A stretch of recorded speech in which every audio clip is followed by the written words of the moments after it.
안녕하세요. 반갑습니다. 권유권유 공법 이상공법입니다. 오늘 여러분들을 처음 만나 뵙게 됐는데요. 부동산 공법을 담당하고 있고요. 앞으로 1년 동안 여러분하고 재미나고 신나고 즐거운 공법의 세상으로 안내 드리겠습니다. 대부분들이 부동산 공법을 처음 공부하실 때는요, 어렵다, 난해하다, 힘들다, 재미없다. 가장 큰 문제는 재미없는 것 같아요. 그렇죠? 재미가 없기 때문에 공부할 마음이 안 생기는 거죠. 근데 이게 재미가 있다면은요, 어느 정도는 우리가 극복해 나갈 수 있거든요. 제가 그렇게 재미난 공법으로 여러분을 안내 드릴 겁니다. 그렇죠? 벌써 소문 듣고 오신 거 아니에요? 어쩔 수 없죠. 사실인데. 고생하실 거고요, 앞으로. 근데 고생은 하지만 합격이라는 큰 선물이 내년도 겨울쯤에 여러분에게 선사될 겁니다. 그러니까 조금씩 기운들 내시면서 첫 스타트 상쾌하고 싱그러운 마음으로 시작하시길 바랍니다. 일단 여러 가지 중개사 시험에 대한 과목에 대한 것도 여러분 다 아실 거예요. 1차에 민법 개론을 본다, 2차에 중개사법, 공법, 공시법 세 과목을 본다 아실 겁니다. 그 중에서 가장 양도 많고 가장 힘든 과목이 부동산 공법이에요. 그러니까 우리가 33회 시험 준비하실 때 될 수 있으면 즐겁고 재밌는 공법으로 하려고 제가 애를 쓸 거니까요. 많이 많이 성원해 주시고 많이 많이 응원해 주시고 여러분도 수업도 잘 열심히 수강해 주실 것을 부탁을 드리겠습니다. 지금 과정은요, 세세하게 심오한 내용들을 공부하는 그런 과정이기보다는 기본적으로 간단하게 많은 강의 아니지만 전체적으로 뭘 보는지 우리가 앞으로 공부할 게 뭔지 이런 거에 대한 부분에 대한 틀 정도를 배운다라고 이해하시면 될 것 같아요. 그리고 1년 정도 지나고 나서 수험생분들의 공부의 성과도 같은 걸 좀 봐보게 되면은 우리가 지금 공부하는 이 입문 과정에 대한 내용의 확인에 대한 개념에 대한 완성이라는 부분, 개념에 대한 이해라는 부분, 이런 부분들이 상당히 중요한 걸 느끼게 돼요. 이런 개념이라는 걸 전혀 뭐가 된다? 신경 쓰지 않고 바로 1월달, 바로 3월달 이런 수업을 듣다 보면 아무래도 이제 전체적인 틀에 대한 마인드가 안 잡혀 있기 때문에 이해도가 떨어지는 게 사실이거든요. 그러니까 우리가 그래서 절대 오해하지 말고 절대로 시간을 허투루 쓰는 게 아니기 때문에 이 기본 개념 완성에 대한 이런 수업들은 우리가 기본적으로 좀 챙겨주고 전체적인 틀을 보면서 베이스를 깔고 시작하는 게 좀 더 효율적인 공부가 되지 않을까라는 생각을 하게 됩니다. 그럼 보시는 바와 같이 우리가 33회 그렇죠? 준비한다는 개념으로 우리가 이렇게 33회 준비한다는 개념으로 공부 시작하게 됩니다. 벌써 2022년도라는 게 벌써 써 있네요. 세상에 벌써 2022년도라니. 그렇죠, 여러분? 2022년도 뭐죠? 33회에 대한 부분에 대해서 우리가 내용들을 정리해 볼 수 있겠죠. 봅니다. 그럼 내용에서 본다라고 한다면 우리가요. 본다라고 했을 때 보시는 바와 같이 22년 33회에 해당 부분을 보게 됩니다. 그럼 일단 우리가 첫 번째 부동산 공법이라는 부분에서 우리가 정리를 해드리게 되는데, 저와 함께 공부하는 부동산 공법은 사실은 이 개념 이론을 위한 교재 입문서라든가 아니면 기본서라든가 이런 거는 보충적인 자료에 불과해요. 아시겠지만 앞으로 이제 11월 달 되면 이 그림책이라는 게 정식 출간이 되어지는데요. 1년 내내 이 한 120여 페이지 되어지는 그림책으로 계속 반복해 보게 됩니다. 그렇죠, 여러분? 우리가 아까 초반에도 설명을 드렸다시피 이 부동산 공법이라는 과목은 법을 6개를 시험 보게 되는데 이것도 설명드리지만 너무 내용이 많아요. 그래서 이거 갖다가 기본서나 무슨 입문서나 각종 교재에 대한 부분으로 다독하시기 좋을 것 같지만 절대 그렇지가 않아요. 그러다 보면 전체 숲이 보이지가 않거든요. 그래서 일단 전반적인 흐름하고 틀하고 체계를 그림책을 통해서 공부를 하시면서 그와 함께 우리가 기본서라든가 입문서라든가 필요한 부분을 여러분들이 확인해가는 과정으로 가는 거지 입문서나 기본서를 중심으로 볼 수는 없어요. 그렇죠? 그래서 그림책의 주교재다라고 이해하시면 됩니다. 뭐라고요? 1년 내내 이 그림책이 주교재. 근데 지금은 입문 과정이니까 그림책의 120여 페이지 중에서 중요한 우리 앞에 총설 부분하고 용어에 대한 것들, 흐름에 대한 것만 제가 별도로 취합해서 PDF를 만들어 봤거든요. 그러니까 그런 부분만 지금 입문 과정에서 간단히 본다고 이해하시면 되고요. 그리고 다시 한번 얘기합니다만 1년 내내 부담을 덜고 즐거운 공법을 위해서 이 부동산 공법 그림책으로 다이어트된 자료로 주교재로 수업을 진행할 거고요. 이거를 보시면서 보충 자료로 인문서를 잠깐 본다든가 아니면 기본서를 본다든가 문제집을 푼다든가 나중에 계속 백선을 푼다든가 계속 모든 건 다 그림책을 베이스로 깔고 설명을 드리면서 진행을 할 거예요. 처음에는 이런 말씀을 많이 하세요. 아우, 이거 뭐 이렇게 얇은데 이걸로 해결될까요? 물어보는 분들이 있는데 1년이 지나고 나면 아, 이걸로 충분하구나. 그리고 꽈락은 넘어서 평균 60 이상이 충분히 나오고 효율적인 공부를 했구나. 나중에 이제 합격하고 나면 알게 됩니다. 그렇죠? 그런 부분들이 존재하는 부분이니까 너무 걱정하지 마시고 다이어트 하시면서 보다 편안한 마음으로 즐기는 공법, 재밌는 공법 수강하시면 됩니다. 그래서 앞으로 제가 1년 동안 어떻게 공부할지 설명을 드린 거고요. 어쨌든 다시 한번 얘기합니다만 공법은 재밌어야 돼요. 그리고 많지 않고 힘들지 않아야 돼요. 이게 조금만 지나면 포기하게 되거든요. 대부분들이 2차 과목을 포기하는 가장 큰 이유가 공법의 양에 질려서 포기하는 거거든요. 그래서 적당한 양을 던져주고 그 부분을 계속 반복해 보면서 오해하지 않도록 하는 게 가장 중요하고 공부할 수 있는 어떤 끈을 놓으면 안 된다는 거죠. 그렇죠. 그런 의미에서 이 그림책을 제조했고 여러분과 함께 공부하고 있는 거다라고 이해하시면 되겠습니다. 그럼 이제 내용을 본다 한다면은요. 첫 번째 넘겨보시면 부동산 공법 총론이라는 부분이 나와요. 그럼 우리가 부동산 공법이라는 걸 배운다고 했는데 그럼 부동산 공법이 뭘 배우는 거냐 이런 얘기죠. 그래서 한마디로 말씀을 드리면 일단 부동산이라는 게 뭐냐라는 것부터 얘기해 봐야 될 거야. 그렇죠? 그럼 부동산이 뭡니까? 매번 얘기하는 게 민법상으로 본다면 토지 및 그 정착물이다라고 얘기를 합니다. 그렇죠? 우리는 정착물 중에서도 뭐가 중요하다? 건물이라는 게 우리는 중요한 가치가 있는 거죠. 그래서 토지 및 그 정착물로서 토지와 건물에 대한 걸 우리는 배우려고 하는 거예요. 근데 토지와 건물을 배우는데 그러면 부동산에 대한 토지와 건물 이걸 중심으로 우리가 배우려고 하는데 그러면 법은 법인데 공법은 뭐냐 이 얘기죠. 그러면 공법이라는 걸 아주 쉽게 얘기하자면 뭐하죠? 아, 규제하는 법이다라고 이해하시면 돼요. 뭐라고요? 규제하는 법이다. 그래서 부동산이라는 거를 규제하는 법이 바로 뭐다? 바로 부동산에 대한 부분에 공법이 되어지는구나. 부동산을 공적으로 규제하는 법이다. 우리 그래가지고 내가 토지가 있어도 이 토지에다가 뭘 할 수 있을까? 그렇죠? 산속에 있는 내 토지인데 이 토지에다가 건물을 지을 수 있을까? 그렇죠? 뭐 강변 옆에 있는 토지인데 이 토지에 뭘 이용할 수 있을까? 그 토지에 어떤 규제를 가하는 거지? 그리고 건물을 짓는다면 어떤 용도의 건물을 지을 수 있는 걸까? 그리고 이 건물은 팔 수 있는 걸까? 이 주택은 살 수 있는 걸까? 이런 거에 대한 부분에 여러 가지의 부동산에 대한 규제를 가하게 됩니다. 그렇죠? 우린 그 규제와 관련된 걸 배우는 게 부동산을 공적으로 규제하는구나 라고 해서 이걸 부동산 공법이다.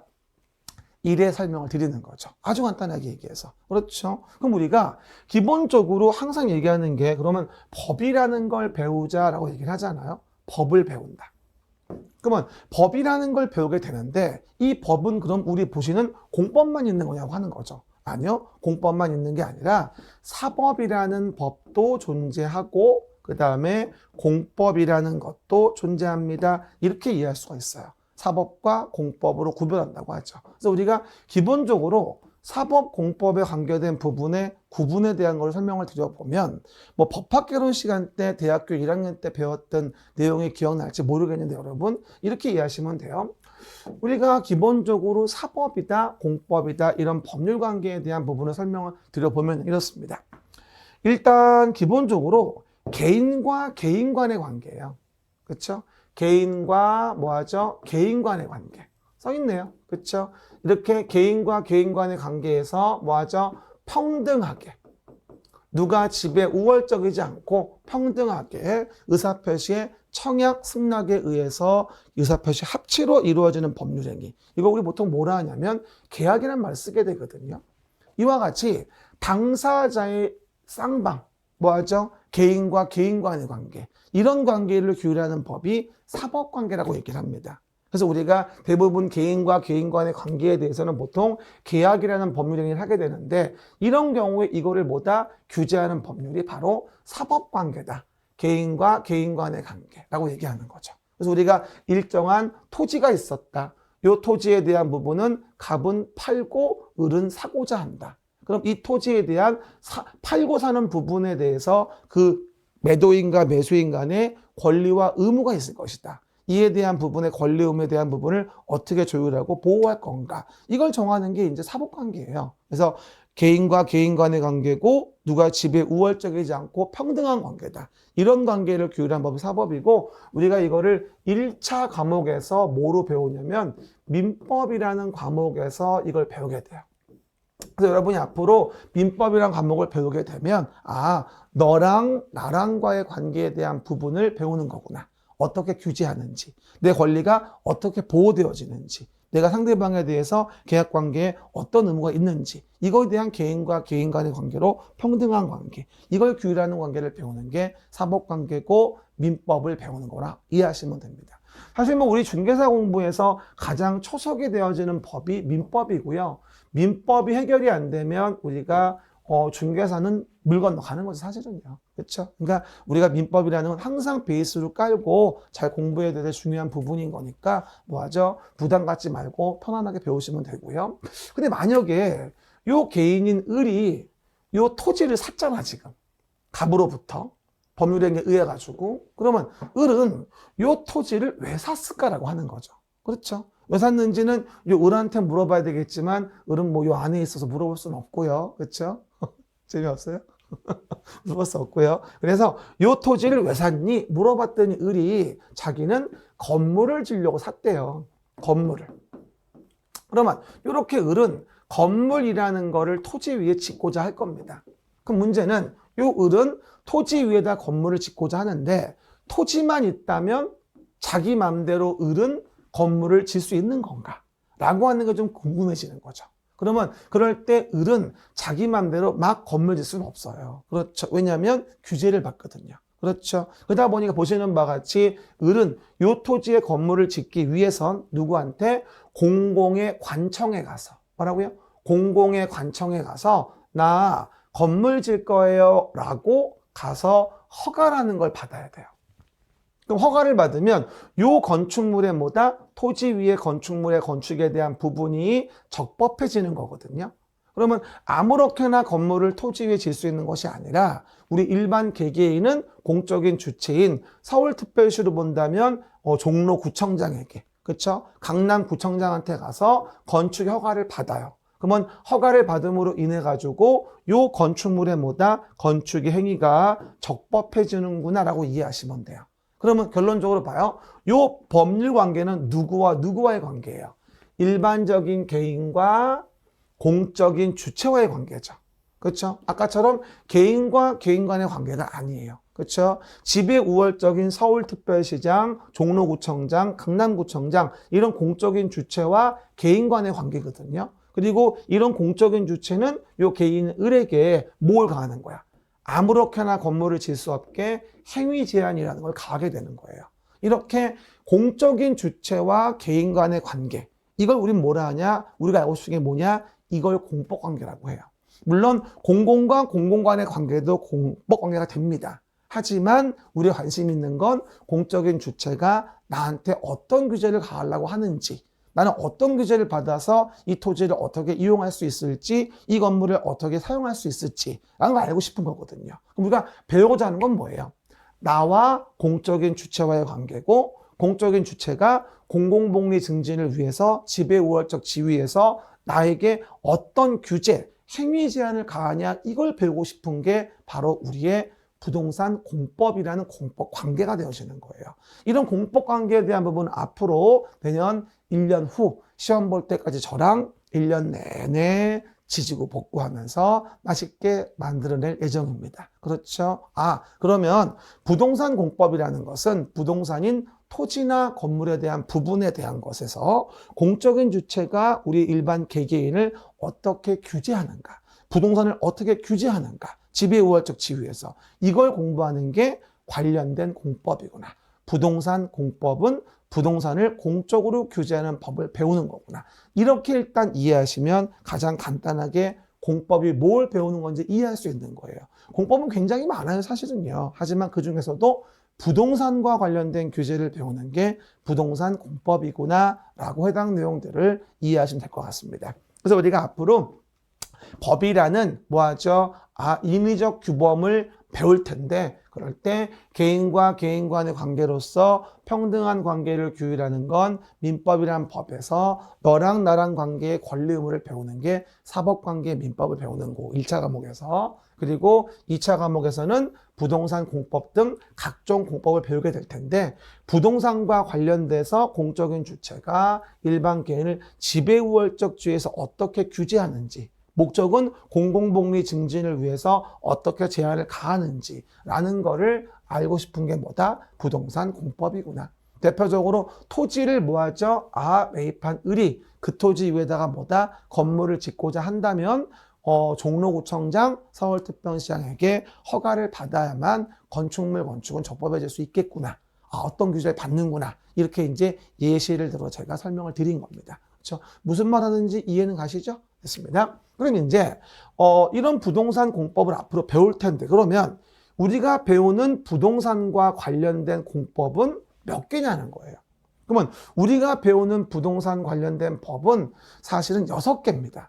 그런데 사실은 대한민국에 있는 부동산 관련된 법은 한 120여 가지 됩니다. 상당히 양이 많아요. 법이 많고. 근데 우리가 120개가 넘는 거를 부동산 관련된 중개사 공부하자고 배운다고 한다면 아무도 중개사 시험에 도전하지 않겠죠. 그러다 보니 우리 뭐가 되어지죠? 그 중에서 우리 중개업을 할 때 반드시 필요한 6가지의 법만 골라서 우리가 시험의 범주로 정했습니다. 근데 그 6개의 법만도 2차 과목의 뭐 중개사법, 부동산범법, 공시법령 등 3과목 중에서 가장 많아요. 그렇죠? 우리 중개사 공부할 때 2차 과목에 공부하는 법이 총 10개쯤 되거든요.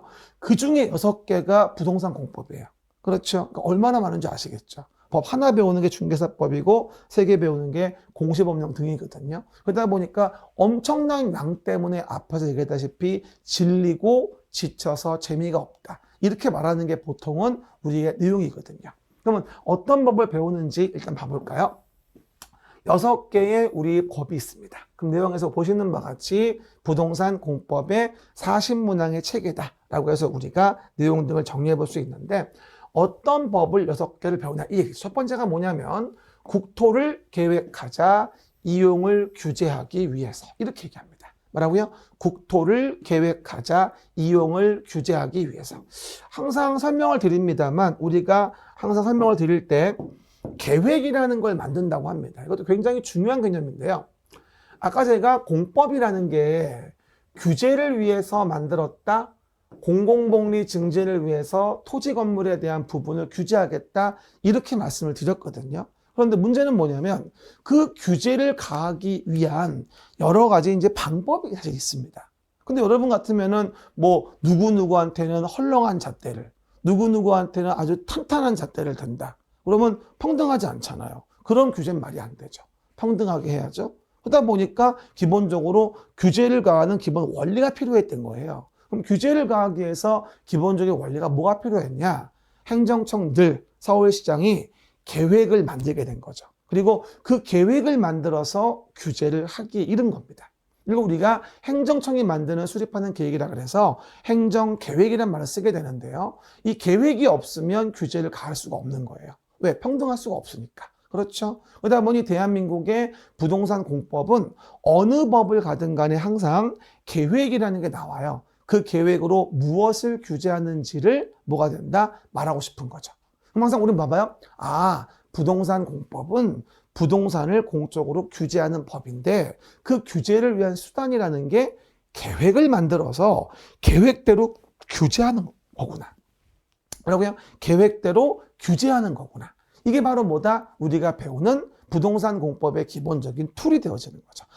그럼 앞으로 우리는 계속 부동산 공법을 공부할 때 계획이라는 걸 계속 공부하겠네. 그렇죠? 그래서 첫 번째 나온 법이 뭐야? 국토를 계획하자 이 얘기야. 국토를 계획하자. 뭐 하려고? 이용이라는 것을 계획으로 규제하려고. 이걸 정한 법이 뭐다? 국토의 계획 및 이용에 관한 법률이 되어지는 거예요. 시작. 국토의 계획 및 이용에 관한 법률. 국토를 계획하자, 이용을 규제하기 위해서. 이걸 정한 법률이고 이 법이 우리 시험에 40문제 중에서 무려 12문제나 나와요.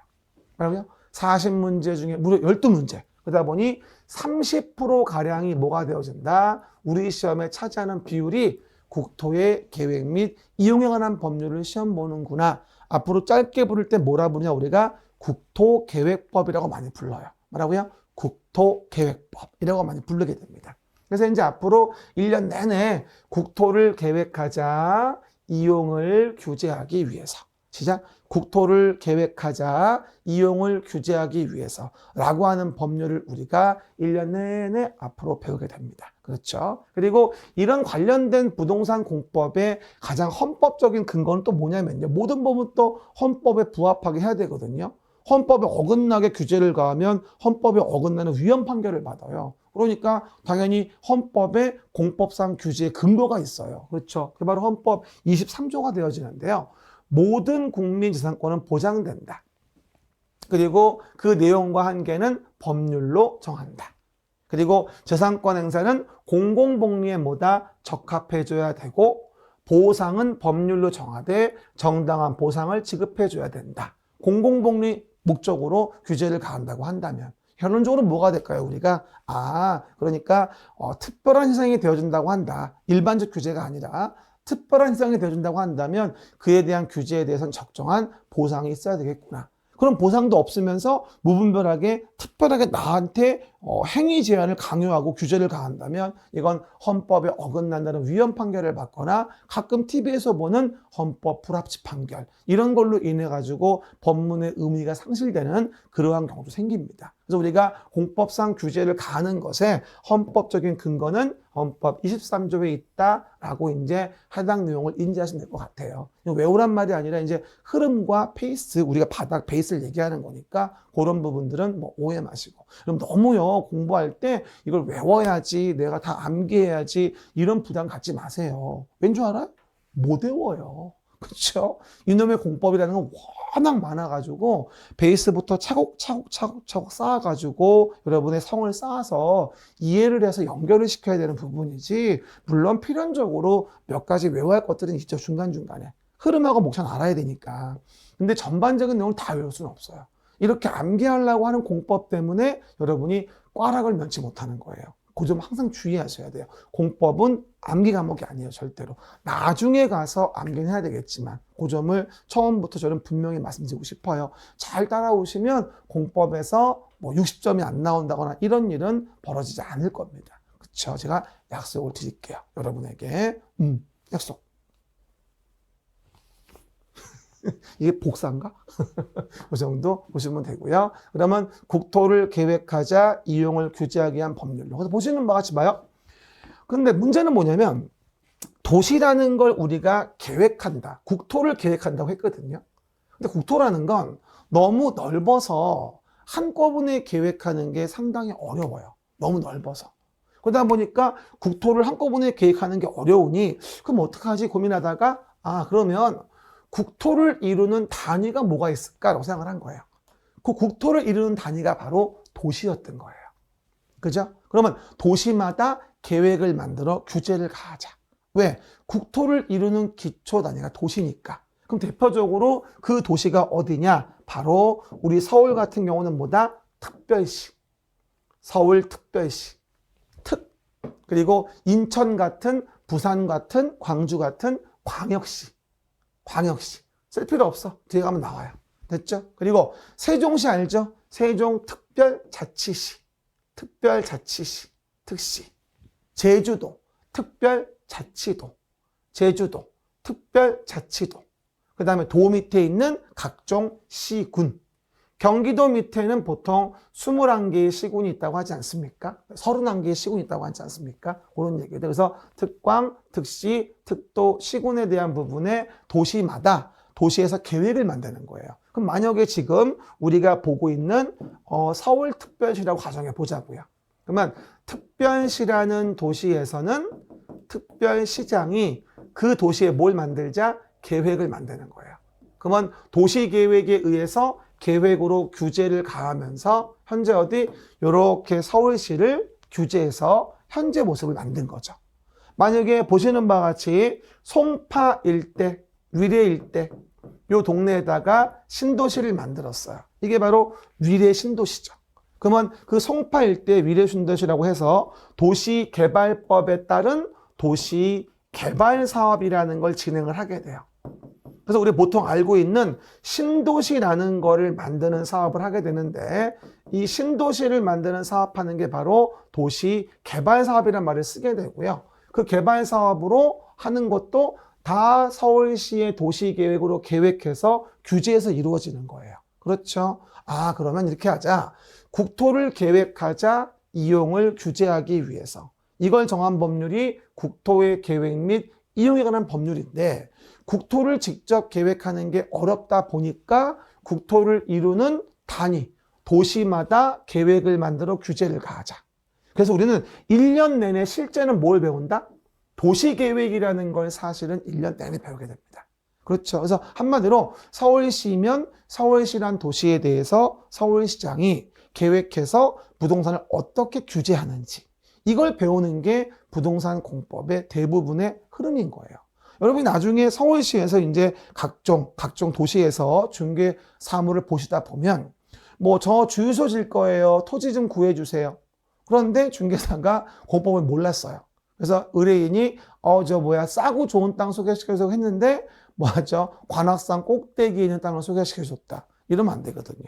그렇죠? 거긴 주유소 못 만드니까. 토지의 이용 규제가 있잖아요. 그럼 어떤 규제를 받을지 의뢰인의 의도에 따른 건물을 구해줘야 되고 저는 이 건물에서 무슨 뭐 주점을 하고 싶습니다. 단란 주점을. 그런 걸 할 수 있는 건물을 소개시켜 주세요. 근데 건축법을 몰랐던 거예요, 공법을. 그래가지고 주택가 일대에 아주 한적한 곳에 무슨 유치원 들어올 수 있는 건물 소개시켜줘. 말도 안 되죠. 그러니까 우리가 공법을 모르면 실제 중개업할 때 업이 안 돼요. 그래서 여러분이 이런 말 하면 처음부터 그렇지만 처음에 공부할 때는 민법이 제일 중요하거든요. 근데 실제 중개사 붙고 업무를 하다 보면 공법이 제일 중요해요. 그렇죠? 그래야지 중개업을 할 수 있거든요. 실제 그래요. 근데 그런 사람이에요. 아셨죠? 그리고 전국에 이런 도시들은요, 한 160 몇 개쯤 있다고 하더라고요. 선곡으로 본다면 200개가 넘긴 한데, 그냥 오로지 지방자치단체만 따진다고 한다면 대충 한 163개? 이렇게 얘기하더라고요, 기본적으로. 그럼 서울은 서울특별시장이, 인천은 인천광역시장이, 세종시는 세종특별자치시장이, 제주는 제주특별자치도가, 나머지 도 밑에 많은 시군들이 이렇게 도시마다 계획을 만드는 거예요. 그래서 도시계획으로 규정을 하게 되고 그렇게 도시 개발 사업을 해서 뭐하죠? 우리가 새로운 신도시를 만들어서 이렇게 토지구획을 아름답게 정리하는 거예요. 우리 그래가지고 신도시에 가보면 토지구획이 깔끔하게 이렇게 뭐하죠? 바둑판식으로 정리되는 걸 볼 거예요. 이렇게 이제 도시에 대한 부분에 계획이 이루어져서 신도시 만드는 개발 사업도 하게 되고 그러면 그 택지에 뭐 할까 이제? 택지 위에다가 건물을 져야죠. 그러면 그 건축물을 짓는 건 이제 따로 건축법에 의해서 규제를 받게 됩니다. 아까 신도시 만드는 도시개발법은 6문제가 나오는 부분이고요. 그리고 이렇게 만들어진 택지 위에다가 건물 짓는 건 건축법에 의해서 규제를 하게 되는데 건축법의 문제는 7문제가 나와요. 이건 좀 암기가 가장 중요한 부분이긴 하죠.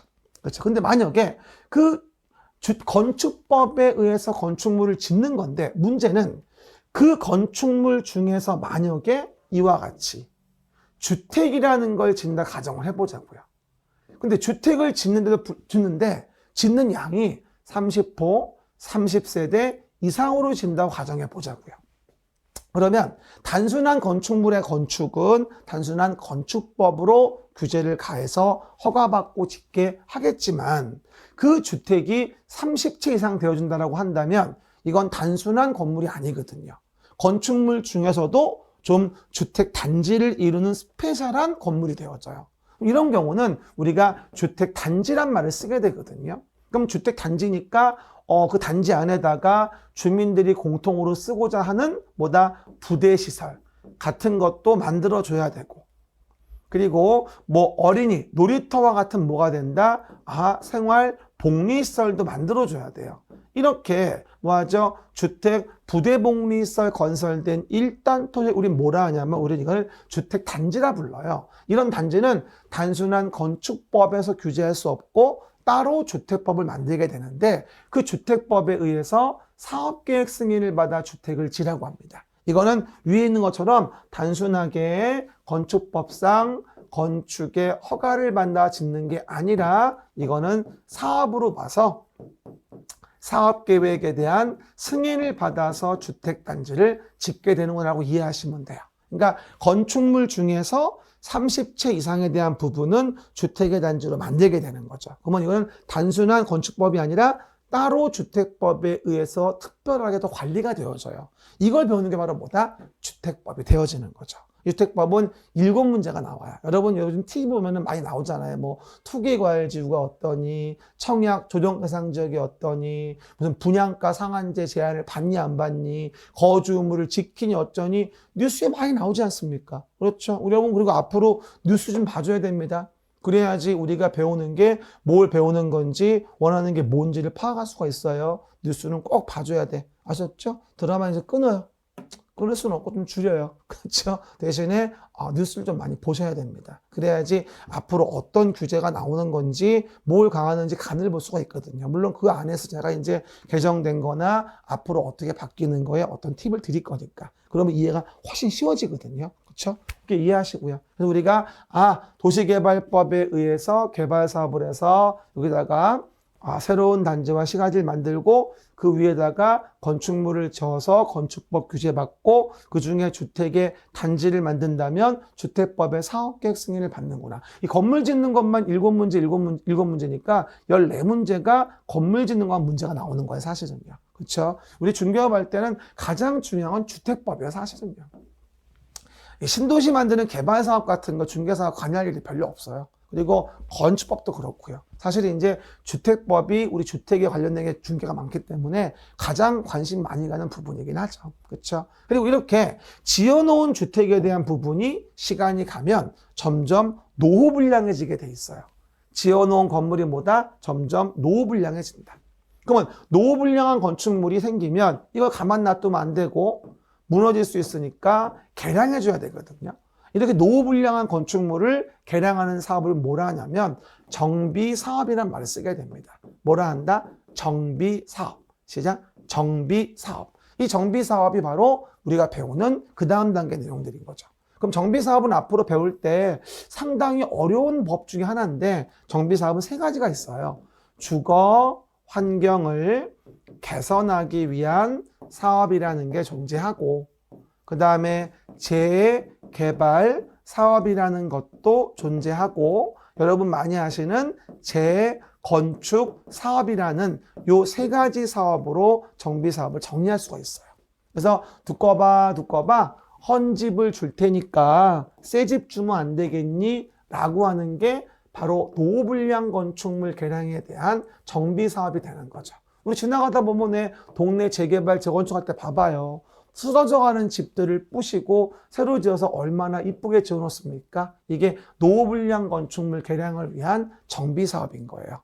헌집 줄게 새집 다오. 해봐요. 두꺼봐 헌집 줄게 새집 다오. 해봐요. 부끄럽죠? 처음에는 되게 따라오는 걸 부끄러워하시더라고요. 괜찮아요. 우리끼리도 어때요? 그렇죠? 여러분 진짜 공부 정말 힘들고 지겨워요. 그러다 보니 이거 뭐가 된다? 조금만 지루해지면 보기가 싫어지거든요. 그냥 같이 이 이상권 공법이라는 차에 몸을 실으세요. 그리고 제가 재밌게 싣고 다닐게요. 그렇죠? 그냥 부끄러워하지 말고 함께 해요. 알았죠? 약속하고 됐고요. 그 얘기들. 이래서 정비사업을 했습니다. 그럼 마지막으로 또 우리 부동산 관련된 거 중에서 한참 또 말이 많은 농지 문제죠.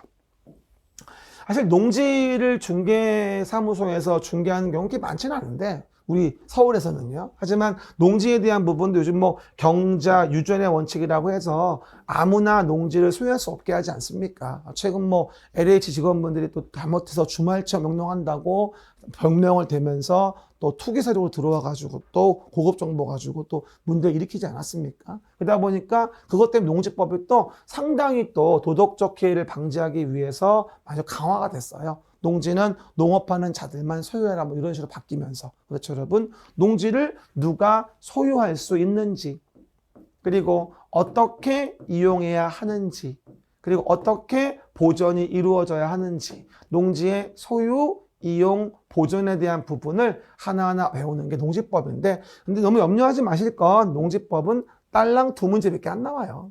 그래서 많은 문제가 나오는 부분은 아니니까 너무나 고민하지 마세요. 그래서 제가 수업할 때 한두 개씩 알려줘요. 보통 우리 2달에 한 번씩 진도 끝나거든요. 지금 배우는 국토계획법이 12문제니까 요거 보통 8주 수업하면 4주는 국토계획법 수업을 해요, 일반적으로. 8주 수업하면 4주는 국토계획법 수업을 합니다. 우리 보통 2달 과정 8주 과정이거든요. 한 텀이. 그러면 4주 배우고, 그 다음에 개발법 1주, 뭐 정비법 1주, 건축법 1주, 주택법 1주 이래가지고 8주를 맞춰요. 그리고 마지막에 한 30분 정도 농지법은 간단하게 제가 나올 만한 것만 2개씩만 얘기해줘요. 한 텀 지나갈 때마다. 11, 12 지날 때, 1, 2월 지날 때, 3, 4월 지날 때, 5, 6월 지날 때. 그러다 보면 내년 10월쯤 되면 농지법도 조금씩 배운 게 쌓이니까 양이 꽤 많아지게 됩니다. 그런 식으로 이제 전략적으로 마지막에 조금씩 언급하면서 농지법은 진행을 하게 돼요. 그러니까 너무 부담스러워하지 말고요. 우리가 공부하는 부분에 대해서 어떤 부분에 어떤 전략으로 가야 할지, 2달 완성을 어떻게 해야 될지 그런 부분들 여러분들이 잘 신경 쓰면 될 것 같습니다. 그럼 정리해볼까요, 여러분? 앞부분에 대해서. 처음이라 많이 낯서니까 정리해볼게요. everybody 정리. 뭐요? 정리입니다. 정리해보시면 부동산 공법을 배워요. 그럼 부동산을 공적으로 규제하는 법이다. 그래서 나하고 공적인 주체와의 관계, 이걸 배우는 거다. 공적인 주체가 나를 규제하는 거다.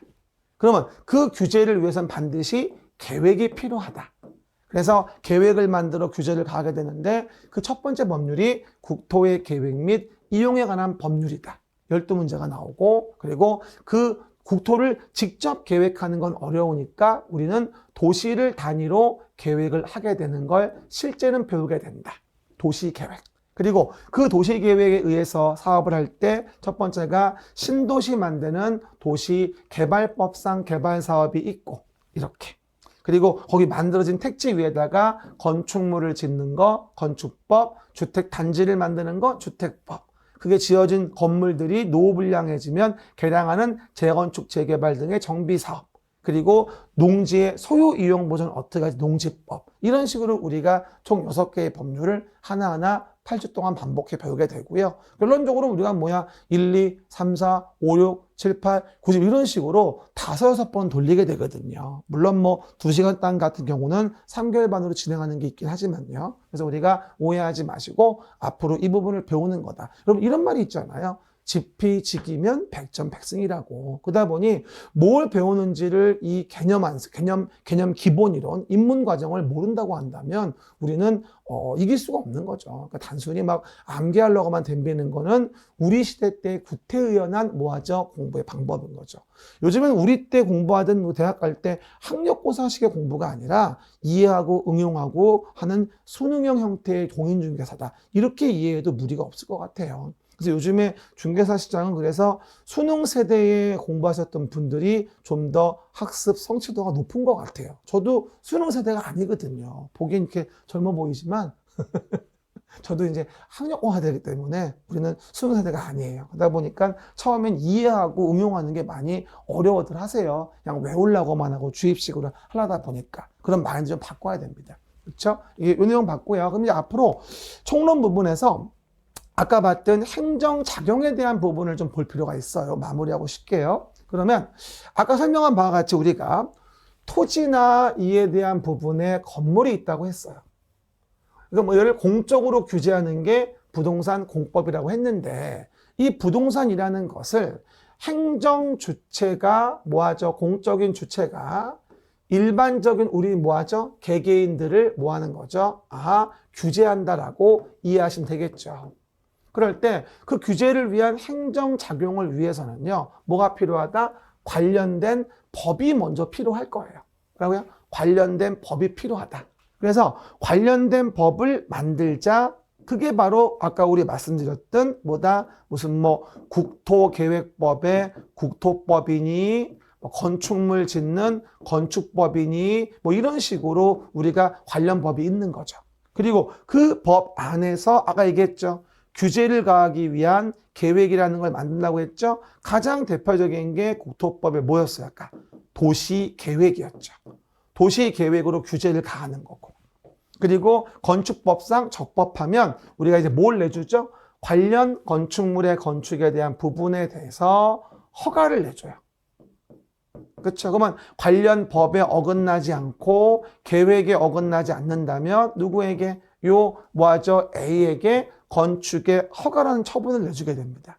그러면서 적법하게 A는 건물 질 수 있게 되어지는 거죠. 이게 기본적인 구조예요. 그러면 공적인 주체가 국민을 규제하는 걸 우리가 배우는 거라고 했는데, 그럼 우리가 민법에서 이 개인에 대한 무슨 뭐 인과 법인에 대한 것은 이제 민법에서 배워요. 행정 객체라고 해서 자연인, 법인 이렇게 얘기하는데 이들을 규제하고자 하는 거잖아요. 그러면 이제 그 규제하는 공적인 주체가 누구냐는 거죠, 사실은.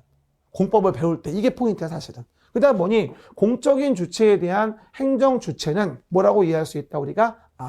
국가, 그 다음에 지방자치단체. 이게 대표적인 뭐다? 바로 행정 주체라고 이해할 수 있을 거예요. 국가, 대한민국, 지방자치단체, 서울시. 그렇죠? 근데 문제는 이런 국가나 지자체가 의사표시를 상대방인 국민에게 해야 되는데 의사표시를 할 수 있는 입이 없어요. 그러면 그 의사표시의 입 역할을 하는 게 바로 뭐냐면 행정청이라는 개념인 거예요. 그렇죠? 국가의 의사를 표시한다. 한마디로 의사표시 기관이라는 걸 우리는 뭐라 부른다? 보통 행정청이라 부르게 되거든요. 그럼 정부에는 지금 18부에 해당하는 각각의 부가 있어요. 여러분들이 많이 하는 게 뭐냐면 국토교통부, 부동산 관련된 거, 환경부, 그렇죠? 산업통상자원부, 뭐 이런 식으로 정부에 18개의 부가 있거든요. 그러면 각각의 뭐하다? 부마다가 만약에 부동산과 관련된 국가의 의사표시를 한다면 국토교통부 장관이 국가행정청으로 의사를 표시하게 돼요. 그래서 앞으로 우리가 부동산과 관련된 국가가 뭔 의사를 표시합니다. 이러면 거의 10중 8구는 국토교통부 장관이 그 권한을 가지고 있다. 이렇게 이해해도 무리가 없는 거죠. 그리고 서울시였다라고 한다면 서울특별시에 대해서는 서울특별시장이 있겠죠. 그럼 서울특별시장이 행정청이 되어지는 거예요. 그럼 정리하면 국가라는 행정주체, 거기에 부동산이라는 부분을 국가가 의사표시한다면 국토교통부 장관. 18개 부 중에 부동산은 국토교통부니까. 그리고 서울특별시에 대한 지방자치단체, 의사를 표시하는 기관은 대표적인 게 서울특별시장. 이렇게 이해하시면 돼요. 그래서 우리가 이런 행정주체 의사표시를 행정청이 국민에게 표시하면서 국민을 뭐하죠? 규제해 가는구나 라고 이해하시면 돼요. 항상 모든 법률 행위는요, 법률 관계의 당사자 관계 분석을 잘 하셔야 돼요. 그래야지만이 뭐가 된다? 우리가 서로 관계에 대한 부분을 이해할 수 있는 거거든요. 이게 바로 행정주체, 행정객체 관련된 부분입니다. 그럼 마지막으로 한 가지, 그러면 이러한 국가 지자체라고 하는 행정주체와 행정청이 앞으로 법을 배우면서 상당히 많이 분화가 되어져요. 그럼 그 행정주체는 누구이고 행정주체 의사를 표시하는 행정청은 누구인가? 이거에 대한 부분을 좀 더 구체적으로 우리의 기본적인 패턴을 알아줘야 되거든요. 대부분 부동산 공법 공부하실 때 처음에 부딪히는 벽이 뭔지 아세요? 어디 가면은 자치구 구청장이 된다 그러고 안 된다 그러고 뭐 어디 가면은 특별시장이라 그러고 어디는 안 된다 그러고 그냥 시장이라 그러고 도대체 알 수가 없네? 이상하게 모르겠네. 희한하네. 이러면서 말하시는 분들이 있어요. 그렇죠? 근데 그 부분들은 희한한 게 아니고요. 몰라서 그런 거예요. 그렇죠? 그래서 우리가 앞으로 공부할 때 부동산 공법에 대한 부분에 대해서는 행정 주체 의사를 표시하기 위한 행정청의 종류에 어떤 것이 있는지를 이 개념 이론 때, 개념 완성 때, 입문 과정 때 여러분이 알아두고 있어야 돼요. 그래야지 이제 11월부터 우리가 본 수업 들어가게 되면 그 부분들을 뭘 의미하는지 알게 되는 거거든요. 그럼 봐보실게요. 요것만 간단 정리하고 쉴게요. 행정 주체와 행정청 이런 말이 있어요. 그럼 일단 행정 주체는 말 그대로 국가하고 지방자치단체가 있어요. 국가, 그 다음에 지방자치단체. 그렇죠? 그러면 국가행정청은 누굴까? 아까 내가 행정청의 의의는 얘기했었죠. 뭐라고? 행정에 관한 의사를 결정하여, 그죠? 표시하는 국가지자체의 기관. 이걸 우리가 행정청이라 불러요. 그러니까 행정주체의 의사표시기관이다라고 이해하시면 문제가 없어요. 뭐라고요? 행정주체의 뭐다? 의사표시기관. 그럼 정부는 설명한 바와 같이 현재 18부 정도의 뭐가 된다? 정부의 부처가 있거든요. 그러면 18부, 5처, 17청입니다. 현재 문재인 정부는. 그럼 일단 가장 대표적인 것 중에 하나가 뭐냐면 우리는 부동산과 관련된 거기 때문에 국가행정청으로 중개사 공부할 때 가장 중요한 건 국토교통부 장관입니다. 그렇죠? 맨날 우리가 이게 지금 정부에서 국토교통부에 대한 부분에 대한 여러 가지 업무에 대한 여러 가지 내용이 나오잖아요. 뭘 정했다, 신도시를, 3기 신도시를 어디를 발표한다, 요번엔 의왕하고 군포, 안산 쪽에 엮어서 무슨 신도시가 들어온다, 3기 신도시가. 저번에 첫 번째 발표한 남양주 왕숙이 있다, 뭐다, 사전청약 받는다, 이런 거 나오잖아요. 이걸 담당하는 게 다 국토교통부예요.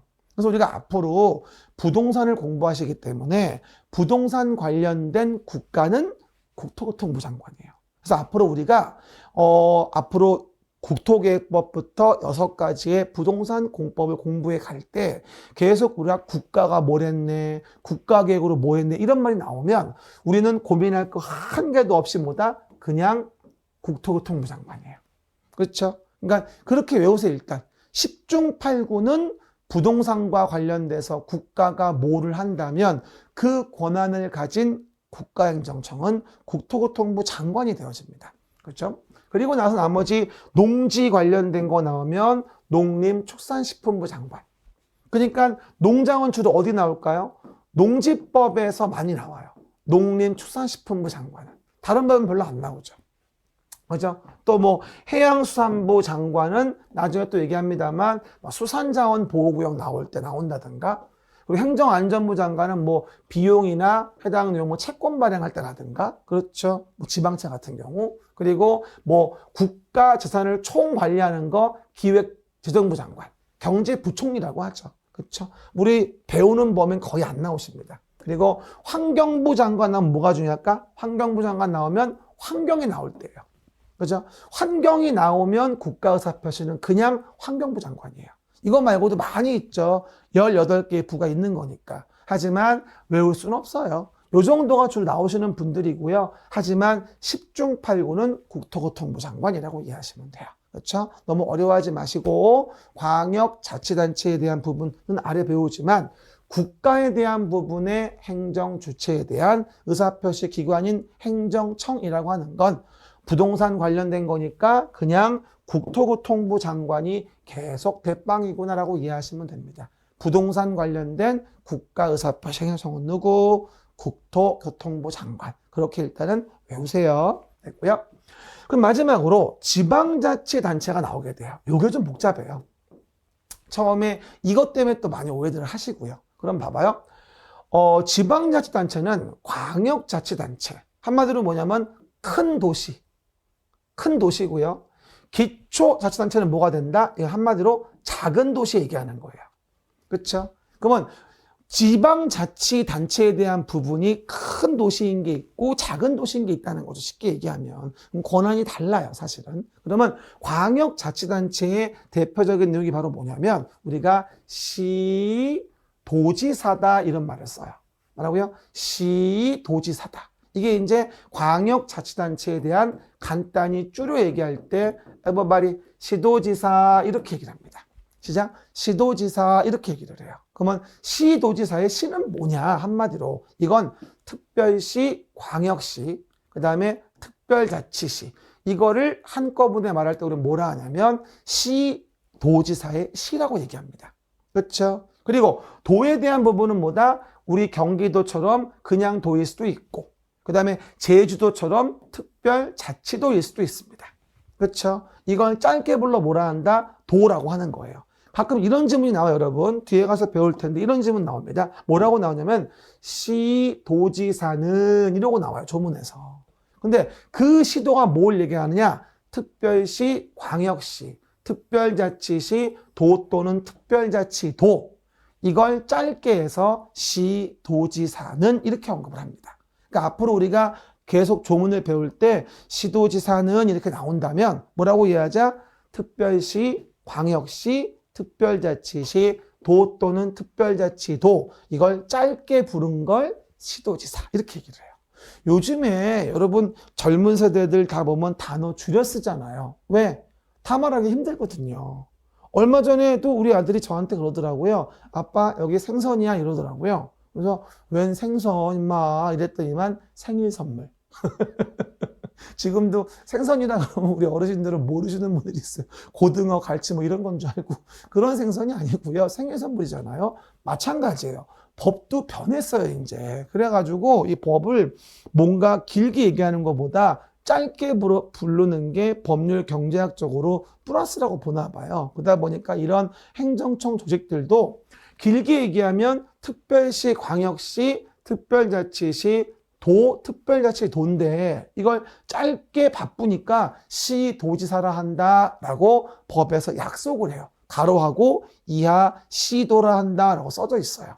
그러니까 원론적으로 우리는 뭐다? 아, 시도지사가 지문에 나오면 아, 우리 서울특별시, 그 다음에 인천, 부산, 광주, 울산 등등의 광역시, 그렇죠? 세종특별자치시 이걸 다 묶어서 한꺼번에 부르는 시구나 이렇게 인지를 하셔야 돼요.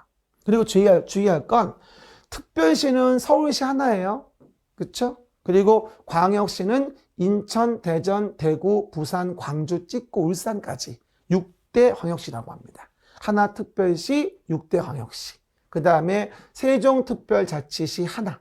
그렇죠? 라고 해서 우리가 특광, 특시는 시도의 시구나 이렇게 얘기하고요. 그 다음 도는 경기도와 같은 뭐하죠? 내용이 있는데 8도 중에 요즘에는 특별자치도라고 제주도를 별도로 쳐줘요. 제주도. 제주특별자치도이라고 합니다. 그래서 우리가 기본적으로 시도 레벨이고요. 그리고 그 시 밑에는 특히나 어디 밑에는 특별시와 광역시 밑에는 구가 있어요. 이걸 뭐라 하냐면 지방자치단체인 구라고 합니다. 뭐라고요? 지방자치단체인 구. 앞으로 여러분 그거 아셔야 돼요. 자치구인 구와 자치구가 아닌 구가 있어요. 사실은. 그럼 자치구인 구는 뭐라고 이해하면 좋으냐면 서울특별시 밑에 있는 구. 지방자치단체로서의 구. 권한이 있는 거죠. 그 다음에 광역시 밑에 있는 구. 이게 지방자치단체로서의 구가 되어집니다. 서울특별시 같은 경우는 서울특별시 밑에 25개의 구가 있어요. 자치구가. 가장 대표적인 게 강남구죠. 종로구고. 그렇죠. 서울특별시의 25개 구 중에서 가장 인구 많은 구가 송파구예요. 위례 신도시 때문에 70만이 넘었거든요. 서울시 전체 인구가 1000만이잖아요. 대략적으로. 그 중에서 송파구가 70만이 넘어요. 강남구도 60만이 넘고요. 노원구도 넘어요. 그렇죠. 이게 빅시티죠. 그렇죠. 그러다 보니까 송파, 강남, 노원 이런 데가 서울의 가장 인구 많은 3개의 구거든요. 뭐 가장 인구 작은 건 서울 중구예요. 서울 중구는 상업지가 많아가지고 주택이 많지가 않습니다. 비싸기도 하고 중구가 아마 한 8만 명 되나요? 그렇죠. 13만 명 정도 얼마 안 됩니다. 종로구하고. 그래서 그 동네가 자치구인 구가 되어지겠죠. 그래서 특별시, 광역시 밑에 있는 구는 지방자치단체로 보는 구기 때문에 앞으로 조문 볼 때 이 자치구인 구는 권한이 많아요. 그렇죠? 다른 구보다. 성남시 밑에 분당구 있잖아요. 성남시 밑에 분당구는 지방자치단체인 구가 아니거든요. 이거 처음엔 좀 헷갈리시는데 오해하시면 안 돼요.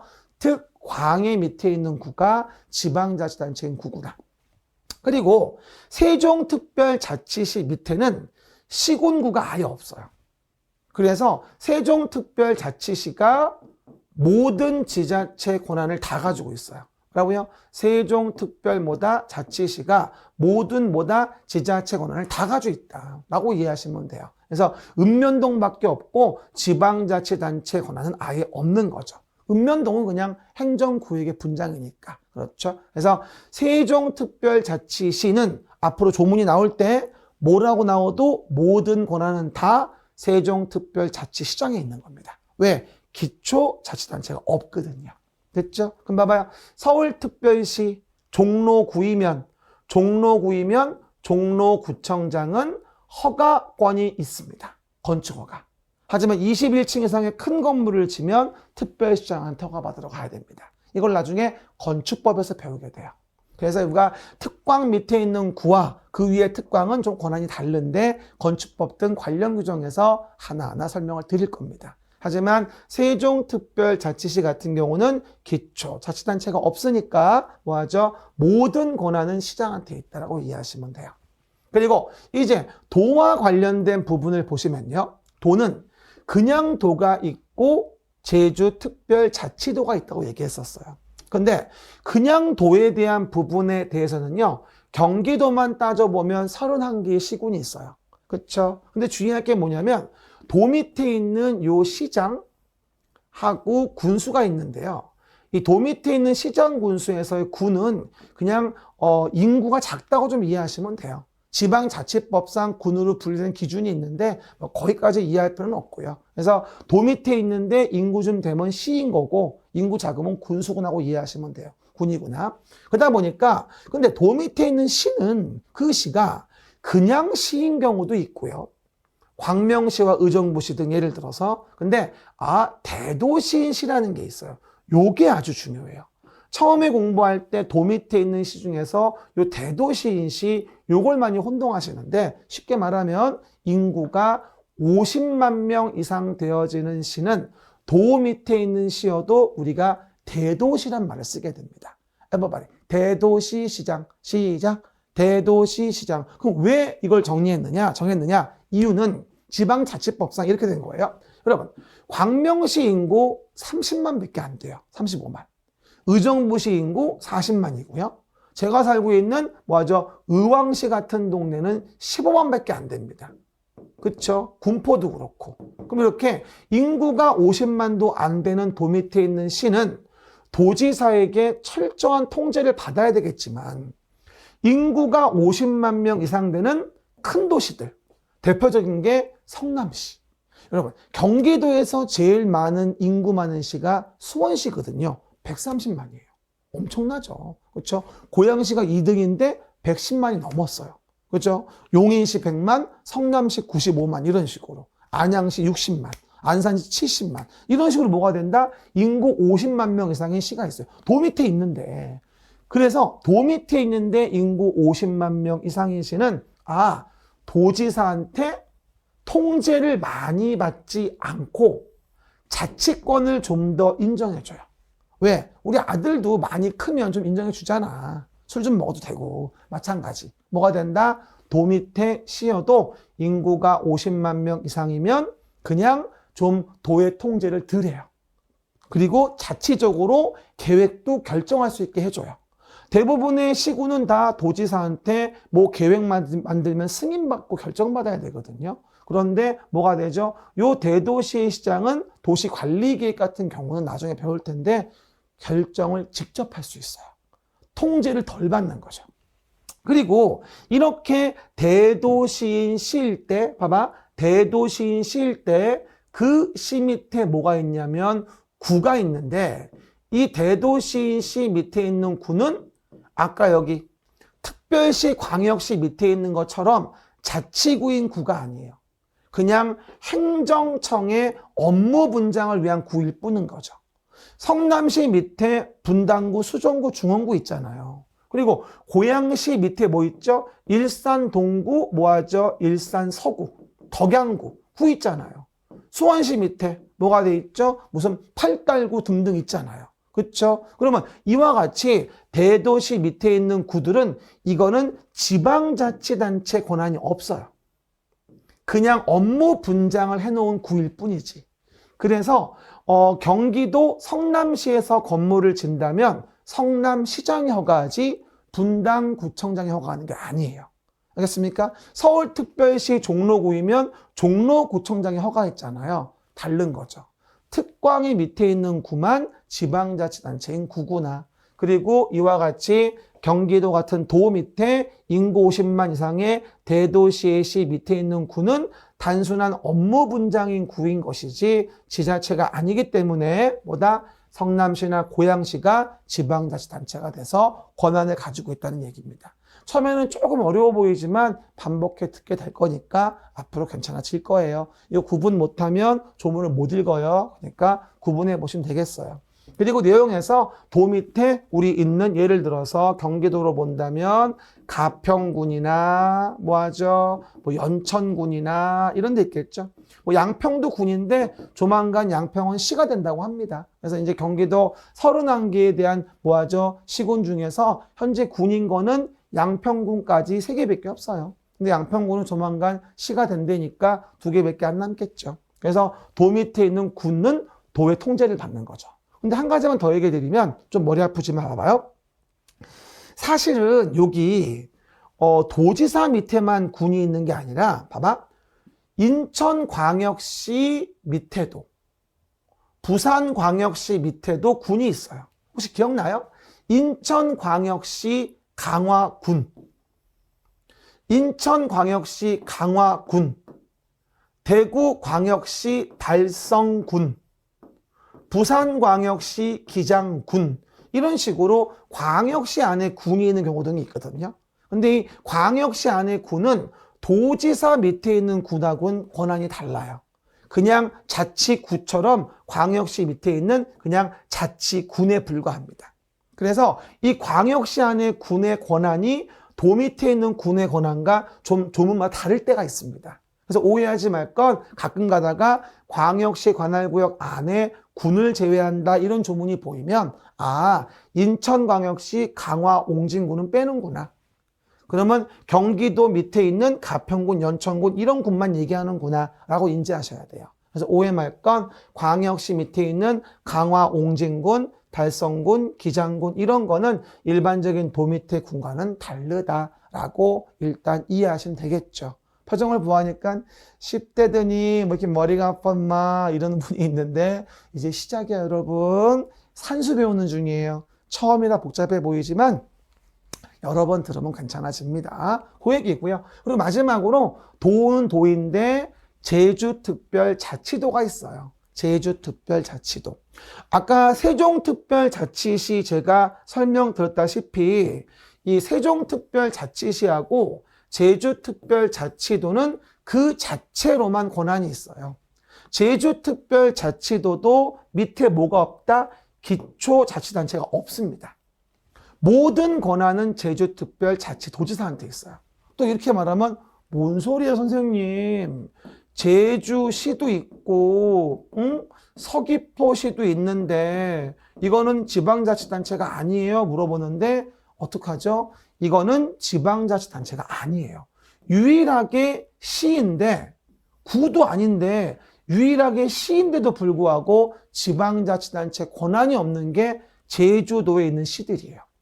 이건 제주특별자치도에 대한 별도 법이 있어가지고요. 그 법에서 규제하는 것으로 제주특별자치도의 모든 권한은 도지사한테 있어요.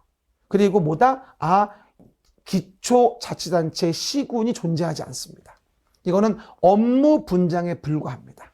시 중에서 지방자치단체가 아닌 건 요거밖에 없어요. 정리하면 세종특별자치시하고 제주특별자치도는 모든 권한이 그에게 있구나. 그럼 만약에 제주특별자치도 제주시에서 건물을 진다면 누가 허가하는 거죠? 제주특별자치도가 허가권자예요. 됐죠? 그리고 오해 말 건 법령상 위임 위탁을 하는 경우는 고려하지 않아요. 알겠습니까? 오해하지 말고. 이게 이제 원칙적인 해당 내용의 행정 주체와 행정청입니다. 됐죠? 그럼 정리해 볼까요? everybody 정리. 머리 아프죠? 봐봐요. 그러면 해봐요. 행정 주체의 의사를 표시하자. 그럼 제가 행정 주체에 대한 의사를 표시하는 걸 뭐라 불렀다? 행정청이라고 했고, 국가 의사를 표시하는 게 각종 장관들이고, 또 지자체 의사를 표시하는 게 시장 등이다. 그러면 이런 행정 주체 의사 표시를 일반 국민 규제를 위해서 표시하는 걸 행정청이라고 얘기를 하고, 그 행정청에 대한 기본적인 조직을 설명을 드리면 밑에 국가행정청의 대표가 국토교통부 장관, 부동산 나오면 대빵은 얘다. 우리는 부동산 공부하니까. 그리고 지방자치단체에 대한 부분은 광역자치단체에서 시, 도지사가 있고, 시도를 길게 얘기하면 특별시, 광역시, 특별자치시, 도 또는 특별자치도가 있고, 그리고 그 광역자치단체에 대한 부분 밑에 기초자치단체가 있는데, 특광이 밑에 있는 구는 지방자치단체인 구라고 하고, 그 다음에 특별자치시는 모든 권한은 그자한테만 있으며 기초자치가 없고, 또 도 밑에 도지사는 시장 군수가 있는데 일반적인 시와 인구 50만 이상 대도시시라는 게 있다. 자치권을 좀 더 주는 시라고 이해하시면 되고, 성남시, 고양시 등이 있는데 그 밑에 있는 구들은 지방자치단체가 아니다. 행정의 업무 분장에 불과하고요. 그리고 군수는 도 밑에 시장보다 인구가 좀 적은 거고 요건이 좀 다른 건데 가평군, 연천군 등등이 있는데 광역시 안에 있는 구하고는 조금 다르다. 알겠습니까? 그거랑 혼동하지 말고. 그리고 제주특별자치도는 그 자체가 모든 지자체의 권한이니까 제주시, 서귀포시는 지자체 권한이 없다는 점. 요 정도 이해하시면서 행정 주체와 행정청을 이해하시면 됩니다. 요걸 일단 이해하고 있어야지만 우리가 앞으로 부동산 공법을 공부할 때 산수가 돼서 누가 어떤 규제를 나한테 가하려고 하는지 알 수 있게 됩니다. 누가 뭘 규제를 가하는지 모르면 우리가 그 규제를 알 수가 없는 거니까. 이게 이제 총론 부분의 기본적인 패턴이니까요. 앞으로 1년 동안 여러 번에 걸쳐 얘기할 거니까 너무 어려워하지 마시고, 어려우면 반복해 들으세요. 자습보다는. 공법은 처음에는요, 자습이 안 돼요. 계속 반복해 복습하는 게 중요하죠. 수고하셨어요. 다음 시간 또 연결해서 내용 설명드릴게요. 감사합니다.